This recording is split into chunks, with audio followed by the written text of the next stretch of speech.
பால் தினகரன் ஆகிய நான், விஜயா இவாஞ்சலன் ஆகிய உன்னை விவாக மனைவியாக ஏற்றுக்கொண்டு உன்னை நேசிக்கவும் ஆதரிக்கவும் வாக்கு கொடுக்கிறேன். இன்று இரவில் நானும் என் மனைவி சேர்ந்து நிச்சயமாக எனக்காக ஜெபித்த உங்கள் ஒவ்வொருவருக்காக ஜெபிக்க போகிறோம்.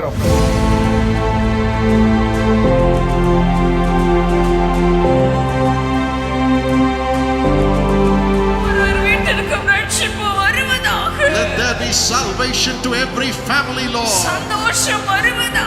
Joy, let it come. And rejoicing, let it come. Prosperity, let it come. ஐயா அவங்க மனைவியை என் அன்பான மனைவி பேசுவாங்கன்னு சொன்ன போது நான் போன மாதம் அப்போ இப்படியே என் கணவர் என்னை அழைக்கணும்னு சொல்லிட்டு கேட்டேன், வாஞ்சியத்தோடு இருந்தேன்.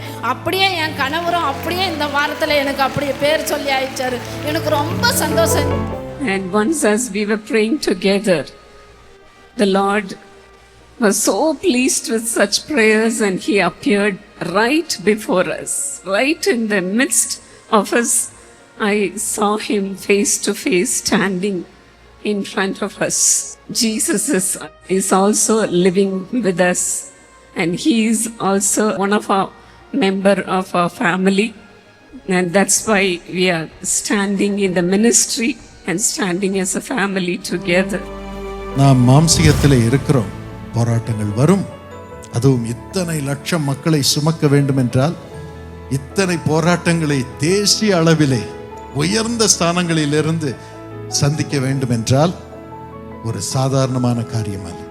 அப்பொழுது என் மனைவி சொன்னாள், நாளைக்கு நான் ஃபாஸ்ட் பண்ண போறேன், அதன் பிறகு எல்லாம் எனக்கு லகுவாகும்.